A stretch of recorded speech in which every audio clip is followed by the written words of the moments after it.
polímero son muchos meros, y vamos a ver qué es lo que son esos meros que nosotros que estamos llamando.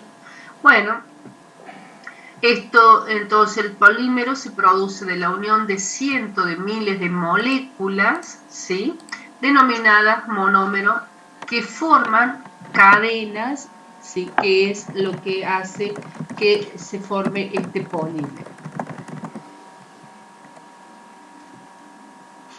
Bueno, ¿cómo sería esto? ¿Sí? ¿Cómo se produce este polímero? Tenemos entonces una molécula de hidrógeno carbonada, como por ejemplo tenemos el monómero de etileno, que es en el cual nos vamos a basar para poder desarrollar la cantidad de todo lo que es lo que se basa polímeros. Bueno, este monómero de etileno tiene dos carbonos que están unidos, que tienen un doble enlace, y tiene 4 moléculas de hidrógeno, ¿sí? ¿Qué es lo que sucede cuando... Ay, no empecé a grabar. Bueno, a ver, vamos a grabar por las dudas. Espérenme un minutito. Espérenme un minutito porque dije que iba a grabar. ¿A dónde pongo? Acá. Ahí está.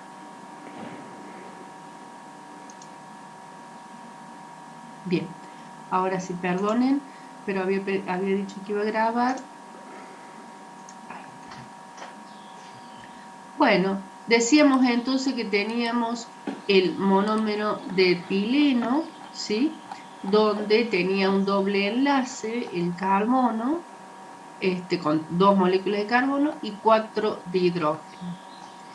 ¿Qué es lo que nosotros tenemos que hacer para provocar este polímero? Bueno, lo que tenemos que hacer es que estas moléculas de etileno se vaya combinando con otras moléculas para producir la cadena que es el que produce el polímero, ¿sí? ¿Cómo hacemos esto? Bueno, a esto se le llama polimerización, ¿sí? Y por medio de un activante vamos a hacer que este doble enlace que tenemos acá en el carbono se abra, ¿sí?, de esta forma, y se vayan uniendo estos monómeros que habíamos visto, o meros, ¿sí? En este caso, ¿sí?, tenemos el mero del polietileno, donde, fíjense, entonces la molécula, el doble enlace se ha abierto, y esto es lo que se va a ir combinando junto con los otros monómeros para producir la cadena. En este caso, entonces, se dice que esta molécula está activada, y decimos entonces que si tenemos, si esta cadena se compone únicamente del mero o el monómero de etileno, lo que vamos a tener es un producto, un polímero llamado polietileno, ¿sí? ¿Cómo lo represento a este polímero? Bueno, si este es el mero, lo represento con un subíndice n, donde n significa el grado de polimerización. Ya vamos a ver lo que es, pero el grado de polimerización es la cantidad de veces que se repite este mero dentro de la cadena. Eso es el grado de polimerización. Para poder polimerizar, ¿sí?, un polímero, lo que tenemos que hacerlo, como habíamos dicho, es sacar ese doble enlace que tiene los dos átomos de carbono, abrirlos para que estos se vayan enlazando con otros meros de la misma forma. ¿Cómo hacemos esto? Bueno, lo hacemos por medio del mecanismo de adición, o lo hacemos por medio del mecanismo de condensación. Por estos dos medios nosotros podemos hacer que se forme la cadena del polímero. En el caso de el método por adición, ¿sí? Lo que tenemos entonces es, para empezar esta polimerización, se añade un iniciador al monómero, ¿sí? Este catalizador separa la doble unión que tiene los dos átomos de carbono, y luego esos monómeros se unen con otros debido a los electrones libres. Y así se va uniendo, ¿sí? Se van uniendo cada uno de estos monómeros hasta formar esa cadena.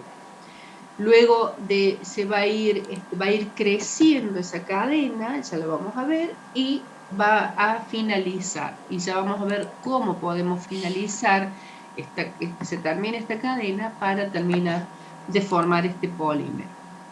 Entonces, lo que tenemos en el método de adición, o el mecanismo por adición, es la iniciación que decíamos que lo hacíamos por medio de un iniciador, ¿sí?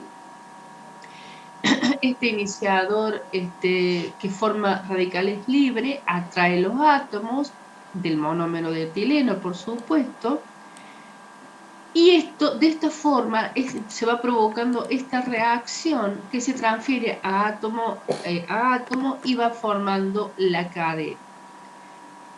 Uno de los iniciadores puede ser el peróxido de hidrógeno, ¿sí? Entonces, el peróxido de hidrógeno más calor, lo que va a provocar entonces son radicales libres, y lo que va a hacer es que provoque esta reacción en cadena.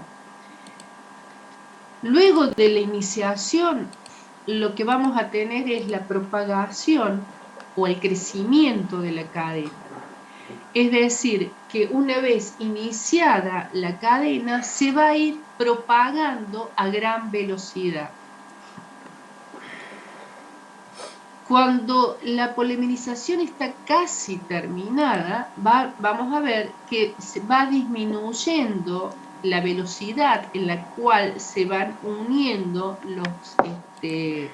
los monómeros, los meros, porque tienen que recorrer grandes distancias hasta alcanzar el final de la cadena, ¿sí? Por esto entonces hace que la velocidad disminuya. La terminación de la polimerización se puede hacer por medio de producir un radical libre finalizador, y esto hace que finalice el proceso de polimerización, o cuando dos cadenas se combinan, ¿sí? Esto hace entonces que termine este proceso de polimerización. En el caso, bueno, acá tenemos polímeros que han sido formados por el mecanismo de adición, ¿sí? Y que son, por supuesto, derivados del etileno, de ese monómero que nosotros habíamos visto, que eran 2 carbonos con 4 hidrógenos. Habíamos dicho entonces que cuando se producía la polimerización del etileno, lo que obteníamos entonces, el polímero que obteníamos, era un polímero llamado polietileno, ¿sí? Cuyos usos podían ser bolsas, botellas, juguetes. Fíjense que siempre partiendo del monómero de etileno, si nosotros reemplazamos, por ejemplo, un hidrógeno de este monómero por un grupo de átomos, como en este caso, vamos a tener otro monómero que se va a llamar propileno, ¿sí? Y esto es el nombre debido a este grupo de átomos que reemplazó este hidrógeno. Bueno, lo mismo que se produjo acá, si nosotros polimerizamos monómero, ¿sí? Por el método de adición, que ya habíamos visto recién, lo que vamos a conseguir es un polímero que se va a llamar polipropileno, ¿sí? Bueno, los usos también pueden ser botellas, detergentes, artículos moldeados. Sí, señor Gallo. Profe, entonces lo que se hace es, al monómero se le introduce un catalizador que lo separa y luego un activador para que se vayan uniendo.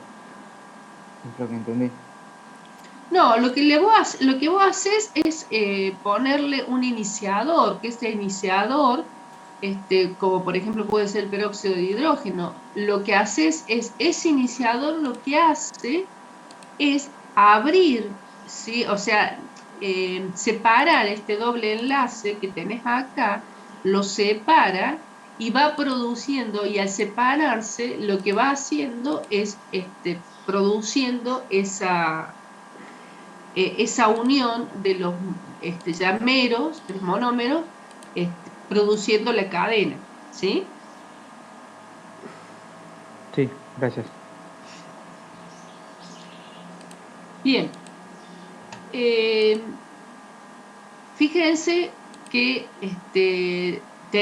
volvemos de nuevo, en este caso, por ejemplo, también partiendo del monómero de etileno, si reemplazamos de vuelta un hidrógeno por, en este caso, el grupo benceno, ¿sí? Que es un grupo de átomos, vamos a tener otro monómero, que este monómero se llamará etileno. Este monómero, al ser polimerizado, va a producir un polímero que se llama poliestireno, ¿sí? Que son todos nombres que si a ustedes alguna vez lo han escuchado nombrar. Bueno, en este caso, sirve para artículos moldeados, espumas aislantes, etc. Bueno, fíjense que si nosotros, sí, señor. Disculpe, profe, que le interrumpa. Me perdí cómo se formaba el estireno. Si no le molesta, ¿me podría volver a explicar esa parte? El estireno. Sí, El exactamente. estireno es acordate que siempre parte del mismo monómero, que el monómero es el monómero de etileno, ¿sí? Siempre parte de este monómero, ¿está? Por eso se llama derivados del etileno, ¿sí? Perfecto. A este monómero, si vos le reemplazas un hidrógeno, y ya vamos a ver qué significa esto cuando se le reemplaza el hidrógeno y demás, eso lo vamos a ir viendo más adelante. Ahora tómenlo a esto como ejemplo, pero ya lo vamos a ver. Si vos le reemplazas un hidrógeno, vas a obtener diferentes tipos de monómeros, ¿sí? En este caso, el estireno, ¿sí? Se reemplaza a este hidrógeno por el grupo benceno, que es un grupo de átomos, que así se lo llama, por eso que se lo pone de esta forma. Es una nomenclatura en la forma que se lo está poniendo, ¿sí? Eso es lo que significa, donde van a ver que en esto van a, si se produce la polimerización, el monómero que se va a producir es el poliestireno, ¿sí? Perfecto. Ahí me quedó súper claro. Profe, Pero, sí, fíjense que en esto, acá estoy encontrando un error que, por lo que te estoy explicando de vuelta, fíjense que en realidad el polímero de este monómero es no este. ¿Lo ven? Hay un error, esto está sacado del libro, no sé por qué. Hay un Claro, error. yo por eso le volví a preguntar porque no digo, no me termina de cerrar esa parte. Claro, no, mira, fíjense, fíjate, lo acabo de ver porque cuando me preguntaste, acabo de ver, este monómero produce este polímero, ¿sí? Que se llama poliestireno, ¿sí? Se llama poliestireno porque el monómero es estireno. Y este monómero, perdón, que tiene el grupo, en el hidrógeno está reemplazado por un cloro, ¿sí? ¿ves? Que es cloruro de vinilo, el monómero se llama cloruro de vinilo porque está reemplazado por este cloro. El polímero que se forma es este polímero que se llama cloruro de polivinilo, que es lo que ustedes conocen como PVC.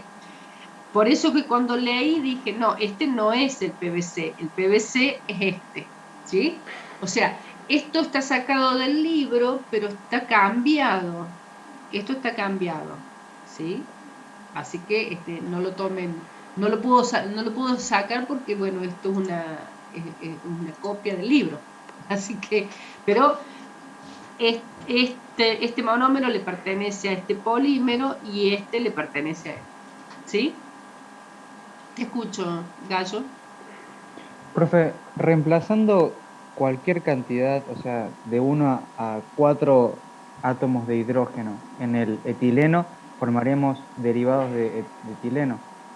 O solamente se pueden Sí, formar los que están ahí. en realidad no se reemplazan los cuatro, o por lo menos yo no tengo entendido que se reemplacen los cuatro, sino que vas reemplazando de a dos, vas reemplazando un hidrógeno de este carbono, porque vos fíjate que este carbono tiene 2 hidrógenos y vamos acá al etileno, este tiene 2 hidrógenos y este tiene 2 hidrógenos, ¿sí? Así que vos reemplazas uno de acá y luego podés reemplazar uno de acá y ahí vas a tener otro monómero. Pero eso lo vamos a ver más adelante, ¿sí? Pero sí, si vos reemplazas el hidrógeno por un átomo o por un grupo de átomos, vas a tener que es un monómero distinto, pero que deriva del monómero de etileno, ¿sí? Bueno, fíjense, esto es a título de ejemplo, excepto esto que es un error. A ver, veamos, este está bien, y este está bien, y estos otros estaban bien. Bueno, excepto esto que es un error, fíjense que del monómero, ¿sí? Que en base al etileno se reemplaza y al polimerizarse se produce un polímero diferente, con propiedades diferentes y con características diferentes. Eso es lo importante, ¿sí? ¿Está claro eso? Sí, profe. Perfecto, profe. Y en el caso del tetrafluoruro de etileno, Sí, también es totalmente distinto porque ya no participa el hidrógeno, sino participa el flúor. claro. Y fíjate que, bueno, acá tenemos teflón, películas resistentes al calor. Bueno, ustedes saben lo que es el teflón. Fíjense cómo ya tenemos un polímero que es completamente diferente en propiedades, ¿no? Igual que los anteriores, a los anteriores, ¿sí? Bien, seguimos. Decíamos entonces que estos monómeros, o sea, estos polímeros, perdón, estos polímeros se formaban por medio del mecanismo por adición. Pero habíamos dicho que también había otro mecanismo para polimerizar, que era el mecanismo por condensación, ¿sí? Bueno, ¿qué es el mecanismo por condensación? Son también polímeros lineales, pero que se forman por medio de reacciones de condensación y que sus propiedades y estructuras van a ser similares a los de los polímeros por adición, ¿sí? ¿Cómo se forma este tipo de polímeros? Bueno, para que el crecimiento del polímero sea por medio del mecanismo de condensación, lo que tenemos que tener son dos monómeros diferentes. Dos monómeros diferentes. Estos dos monómeros se unen y forman un solo monómero.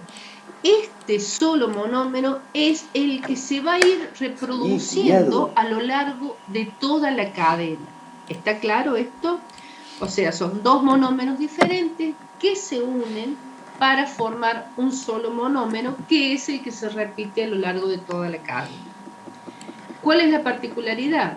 De que cuando se unen estos dos monómeros, lo que provoca, ¿sí?, es una pérdida de moléculas sencillas, ¿sí? Por lo tanto, al unirse estos dos monómeros, se va a producir un monómero que es el que se va a reproducir y se va a producir un subproducto, ¿sí? Este subproducto puede ser agua, amoníaco, metanol, etc. ¿Está claro? Por lo tanto, la polimerización por condensación va a generar siempre un subproducto, porque al unir estos dos monómeros se queda un subproducto.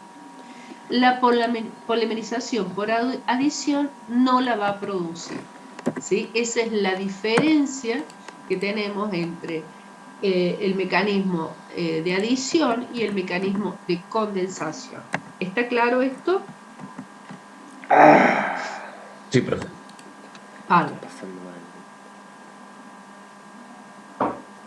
Profe, le hago una consulta. Sí. Con respecto a este tipo de mecanismo, Sí. podríamos decir que un mecanismo sirve para obtener cierto tipo de polímeros y el otro mecanismo para otro tipo de polímeros, o se puede llegar al mismo tipo de polímero por distintos mecanismos.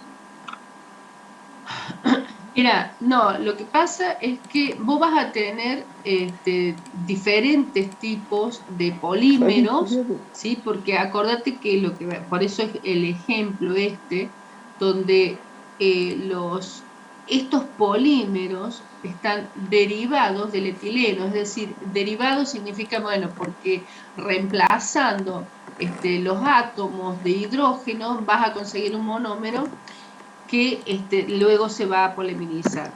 En el caso del de condensación, lo que vos vas a hacer es a unir dos monómeros, y esos dos monómeros te va a dar cuando se polimerice, se vaya polimerizando ese monómero que se formó, te va a dar otro tipo de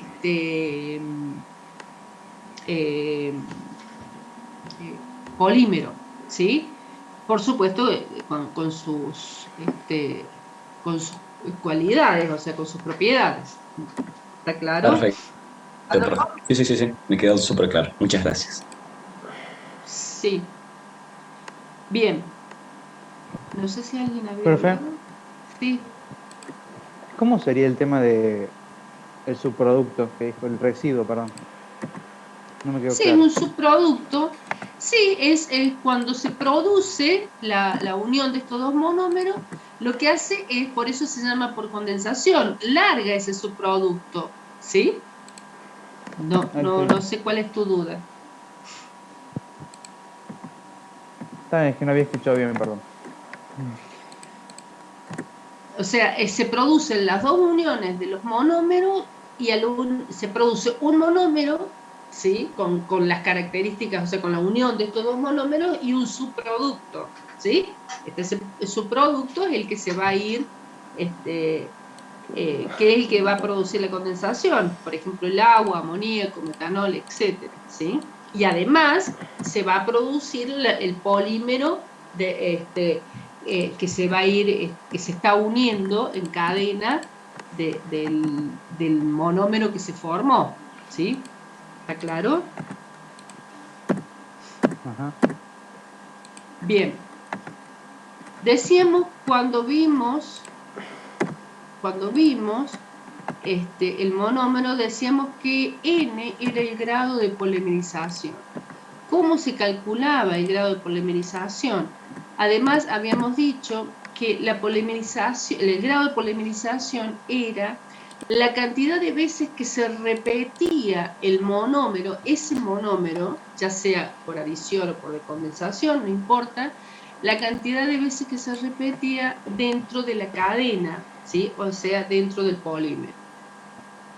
Bueno, ¿cómo lo calculamos a ese grado de polimerización? Lo hacemos por medio del peso molecular del polímero, ¿sí? De todo el polímero, sobre el peso molecular de la unidad de repetición, ¿sí?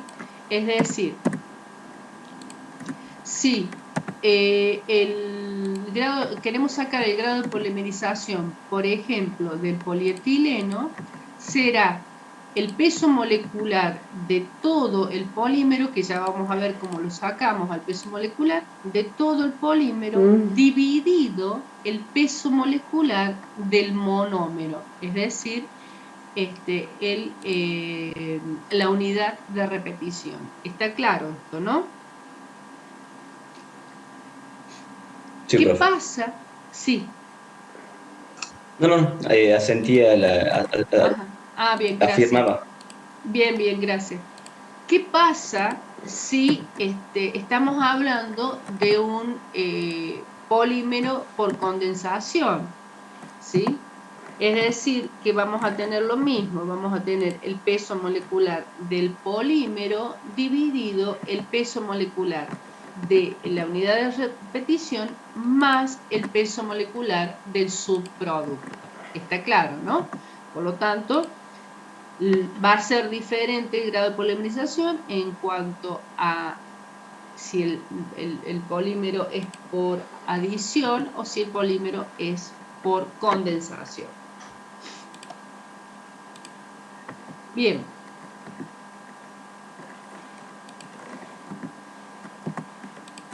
¿Cómo sacábamos el peso molecular de un polímero? Bueno, en realidad un polímero está formado por muchas cadenas, ¿sí? Y cada una de estas cadenas, a su vez, tienen su propio peso molecular. Por lo tanto, lo que hay que hacer es sacar un peso molecular promedio. Por eso es que cuando uno habla del peso molecular, siempre habla de peso molecular promedio. ¿Por qué? Porque como los polímeros están formados por diferentes cadenas y a su vez estas cadenas tienen diferentes pesos moleculares, entonces lo que se hace es sacar un peso molecular promedio. Hay dos formas de sacar el peso molecular de un polímero. Una de las formas es por el número de cadenas, ¿sí? Como los polímeros tienen muchas cadenas, entonces podemos sacar el peso molecular por el número de cadenas. ¿Cómo hacemos esto? Bueno, esto es en forma estadística. Lo que hacemos es sacar de acuerdo a cada cadena, ¿sí? La dividimos, cada número de cadenas, perdón, la dividimos sobre la sumatoria de todas las cadenas y nos va a dar una fracción, ¿sí? Y a esa fracción, si la multiplicamos por el peso molecular de cada una de las cadenas, promedio por supuesto, la sumatoria de todas esas multiplicaciones nos va a dar el peso molecular promedio por este número de cadenas. Por lo que llamamos entonces, ya lo vamos a ver en un ejercicio y ya se van a entender lo que significa. Es una cuestión estadística, ¿sí? Es decir, ¿qué porcentaje, para decirlo de otra forma, qué porcentaje tenemos de los pesos moleculares que tienen este número de cadenas, esta cantidad de cadenas, qué porcentaje tenemos? Y lo que vamos haciendo es eso, según los pesos moleculares, lo que sacamos es un porcentaje de lo que tienen, ¿sí? de la cantidad de cadenas. Entonces decimos que MI es el peso molecular medio de cada rango, ¿sí? Es decir, es el peso molecular que va a tener de acuerdo a esta cantidad de cadenas que tienen este peso molecular. NI es el número de cadenas y XI es la fracción del número total de cadenas dentro de cada rango, ¿sí? Otra forma de sacar el peso molecular promedio es por peso de cadena, si lo sacamos por peso de cadena, ya decimos entonces la fracción va a ser igual a el número de cadenas, ¿sí?, que tienen el peso un determinado peso molecular por el peso molecular promedio de ese número de cadenas, dividido la sumatoria del número de cadenas por su peso molecular. Esto nos va a dar una fracción. A esta fracción la multiplicamos por el peso molecular, ¿sí?, de ese rango, y nos va a dar la sumatoria, nos va a dar el peso molecular por peso de cadena, ¿sí? Esto es mucho más entendible. Ahora vamos a hacer un ejercicio donde van a poder ver, van a poder aplicar cuándo es por número de cadena y cuándo es por peso de cadena, ¿sí? ¿Está? Así que no se hagan problemas, ya lo van a poder entender mejor. Bien, los polímeros podemos dividirlos según su origen, que pueden ser orgánicos, como por ejemplo los colágenos, celulosas, el caucho, etc. Los inorgánicos, como el diamante, los silicatos, vidrios. Los sintéticos o semisintéticos, que se obtienen los semisintéticos por transformación de polímeros naturales, como por ejemplo la nitrocelulosa, ¿sí?, que se usa para la elaboración de explosivos, ¿sí?, las pinturas, las tintas, etc. Y los polímeros sintéticos, que son los que se hacen únicamente, se hacen todos de laboratorio, que se obtienen industrialmente a partir, por supuesto, de los monómeros que nosotros estuvimos viendo recién, como por ejemplo el nylon, polietileno, PVC, etc. ¿Sí? Lo más importante para distinguir o separar a los polímeros es según el comportamiento al elevar su temperatura, ¿sí? Y cuando empezamos a elevar su temperatura, vemos el distinto comportamiento que tienen los diferentes polímeros. Por lo tanto, los podemos clasificar entonces a estos polímeros en termoplásticos, termoestables y elastónicos, ¿sí? Cuando decimos que son polímeros termoplásticos, bueno, estos polímeros fluyen, ¿sí?, es decir, que pasan del estado líquido al ser calentados y vuelven a endurecer cuando están en estado sólido al ser enfriados.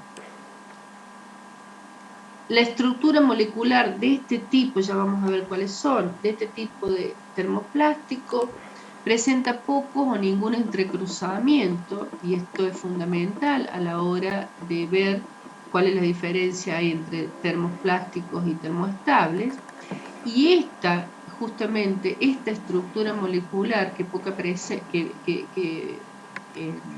presenta poco entrecruzamiento, hace justamente de que este tipo de polímeros termoplásticos puedan ser reciclados con facilidad, ¿sí? Bueno, acá podemos ver el ejemplo, por ejemplo, el polietileno, el polipropileno, el PVC. Los termoestables, sí, señor Tobías. Profe, disculpe que le interrumpa. En el caso de los termoplásticos, cuando decimos se pueden reciclar, ¿hay una cantidad límite que se puede realizar en estos termoplásticos para reciclar o es indefinido? Vos decís, si yo estoy reciclando un termoplástico y después del uso lo puedo volver a reciclar y demás, no sabría Claro, por ejemplo. decirte. Por ejemplo, Sí, tengo un vaso de PVC o lo que fuera sí, y se me sí, rompe. Y sí. bueno, quiero volver a reciclarlo. Se me vuelve a romper y así, continuamente. Quería saber si hay un límite para hacer ese Sí, lo proceso. que yo no sabría decirte específicamente si hay un límite, pero me parece que no. Lo que sí es cierto es que cuando vos reciclas a un plástico, depende para el uso que le vayas a dar, ¿sí? Depende si vas a usar material reciclado o no, según el uso que le vayas a dar, ¿está? Y otra de las cosas es que normalmente lo que hacen no es usar únicamente material reciclado para hacer un nuevo producto. Lo que hacen es mezclar material reciclado con material que no ha sido reciclado. ¿Sí? Perfecto. Eh, Bien, los termoestables, que bueno, decíamos que hay una diferencia porque justamente veíamos que los termos plásticos fluían en estado líquido cuando los calentábamos, por supuesto, y se ponían sólidos cuando los enfriábamos. En este caso, estos termoestables no fluyen, ¿sí? Y cuando los calentamos se descomponen químicamente, ¿sí? En vez de fluir como los anteriores. Esto se debe justamente a la estructura molecular que es diferente a la estructura molecular de los termoplásticos, que tienen mucho entrecruzamiento, ya lo vamos a ver. Y esto impide los desplazamientos relativos de las moléculas que hace que estos polímeros termoestables sean muy difíciles de reciclar, ¿sí? Y algunos directamente no se los puede reciclar. Por ejemplo, estamos entre estos polímeros, tenemos los epóxicos, los fenólicos, los poliésteres insaturados, etc. Y por último, tenemos los elastómeros, que son polímeros que tienen un comportamiento elástico. Ya vamos a ver de dónde vienen los elastómeros.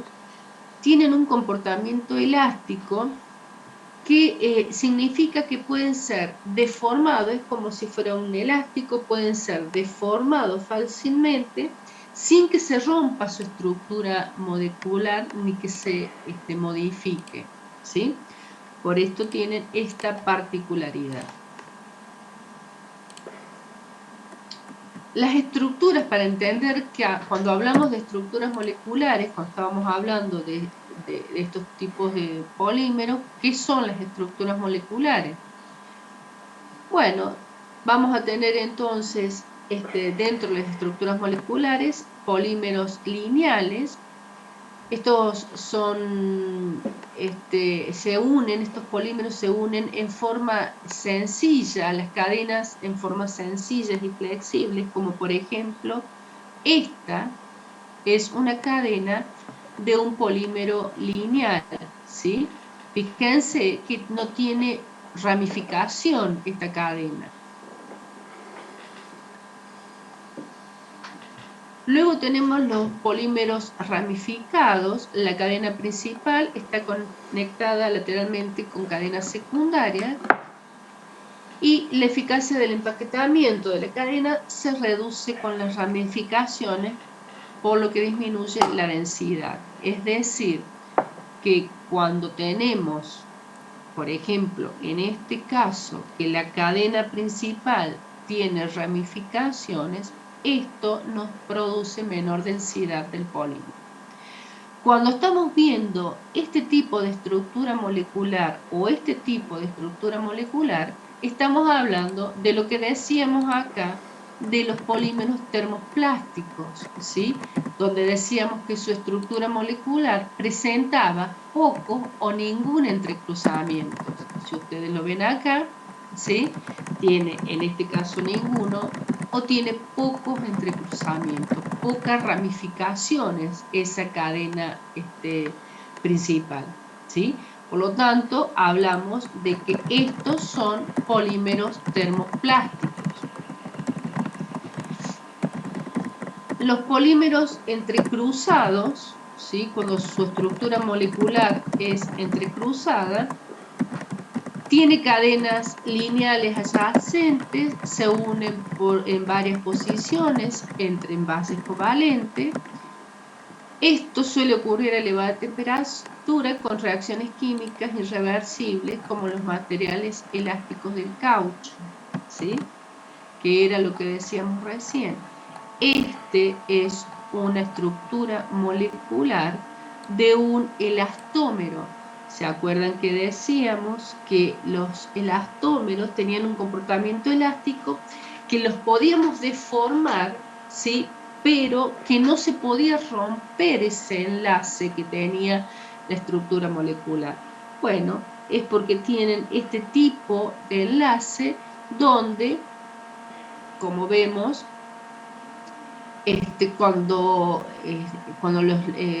cuando elevamos su temperatura, estas reacciones químicas hacen que no se produzca esto de separarse su estructura molecular, ¿sí? Y por último tenemos los polímeros reticulados.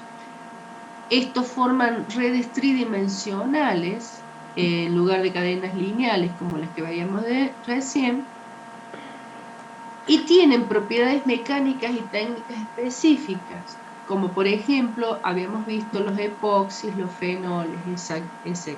Por lo tanto, los que tienen esta estructura en forma de reticulado, que sería como en este caso, son lo que habíamos visto cuando veíamos polímeros termoestables, que decíamos que los polímeros termoestables tenían una estructura con mucho entrecruzamiento que impedía los desplazamientos relativos de las moléculas. Y esto acá estamos viendo por qué justamente este tipo de polímero que tiene esta estructura molecular son difíciles de reciclar. ¿Está claro? Bien, vamos a hacer acá, vamos a cortar acá para hacer un ejercicio con lo que vimos acá en grado de polimerización, ¿sí? Y lo que vimos, peso molecular por número de cadena y por peso de cadena. Vamos a hacer un ejercicio muy fácil, muy sencillo, y luego vamos a continuar con los otros temas. El ejercicio es los que tienen Educo. El ejercicio está en la página 28 y es el ejercicio 117. Los que tienen el apunte de Bazán, me parece que el ejercicio no está. No, el ejercicio ese no está. No lo veo. Por lo tanto, yo lo tengo acá. El ejercicio sería este, ¿sí? Yo le he sacado una foto para que ustedes puedan, los que tengan el apunte de Bazán, si no está el ejercicio, lo puedan ver, ¿sí? ¿Qué dice el ejercicio?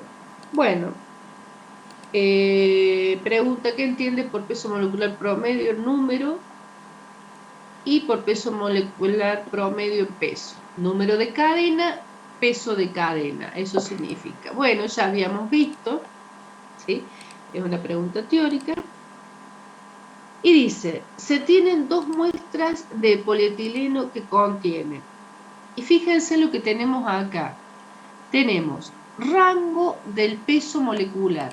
¿Qué son estos? Bueno, tenemos que el polímero tiene una cantidad de cadenas. En este caso, por ejemplo, son 4000 cadenas que tienen un rango de peso molecular entre 0 y 5000. ¿Está? Por lo tanto, el peso molecular promedio es de 2500. ¿Está claro? Tenemos 8000 cadenas que tienen un rango de peso molecular entre 5000 y 10000. Por lo tanto, el peso molecular promedio es de 7500. Luego tenemos 7000 cadenas que tienen un rango de peso molecular entre 10.000 y 15.000. El peso molecular promedio es 12.500. Y tenemos finalmente 2000 cadenas que tienen un rango de peso molecular entre 15.000 y 20.000, cuyo promedio es de 17.500. Nosotros vamos a trabajar entonces con esta muestra A, ¿sí? Después ustedes, si quieren practicar, pueden practicar con la muestra B, ¿sí? En su casa. ¿Y qué es lo que vamos a determinar? Vamos a determinar entonces el peso molecular promedio por número de cadena y el peso molecular promedio por peso de cadena, ¿sí? Bien. Vamos a hacer entonces, no sé si ahí ven bien el pizarrón.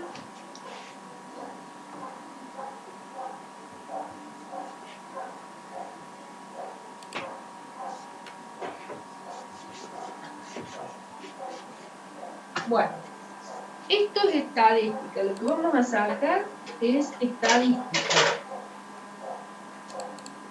Tenemos entonces el rango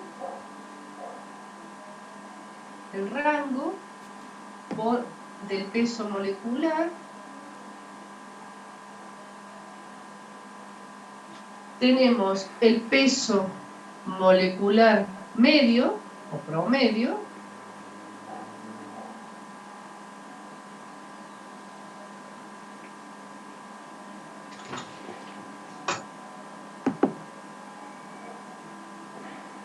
Y el número de cadena. Bueno. Entonces decíamos entre 0 y 5000, entre 5000 y 10.000, entre 10.000 y 15.000. Uy, es muy chiquito.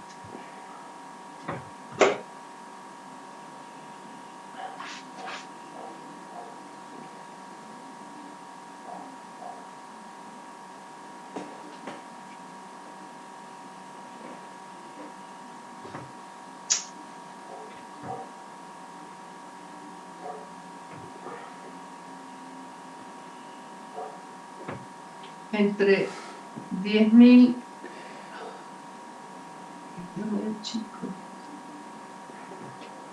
y 15.000 y entre 15.000 y 20.000.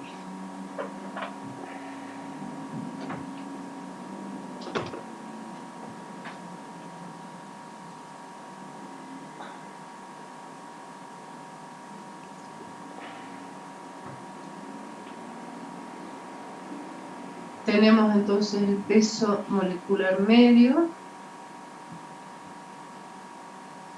que es 2.500, 7.500, 12.500 y 17.500.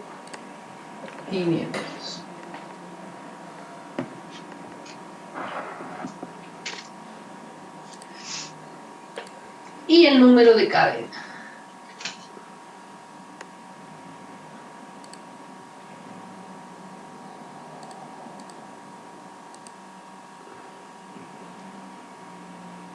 El número de cadena, que son 4.000,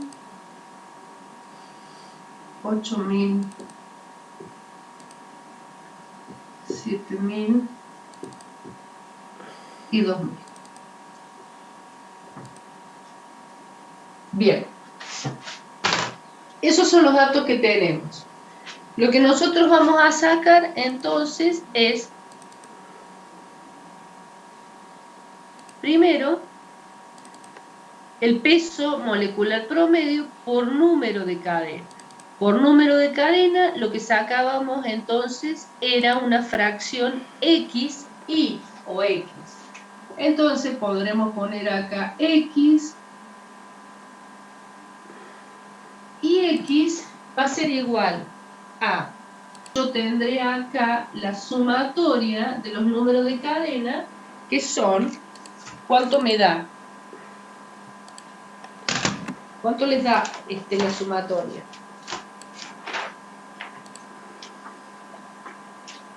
$21.000, profe.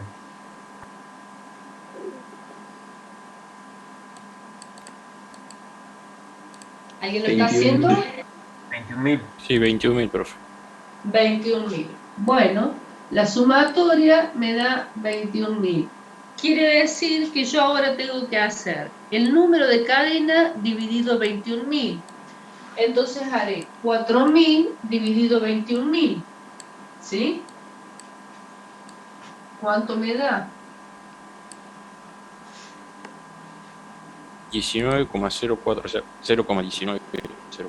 No sé si la expresa como porcentaje o 19. Bueno, 0,19. No, porque no lo presentamos como porcentaje. La próxima, ¿cuánto es? 8.000 dividido 21.000. 0,38. 0,38. La siguiente, 7.000 dividido 21.000.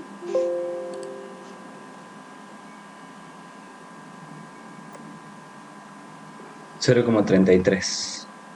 0,33. Y finalmente, 2.000 dividido 21.000.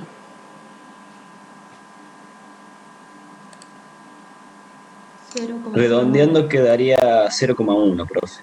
Si redondeamos el 5 para arriba. O sea, Bueno. quedaría 0,095. 0,095. Bueno, 0,95.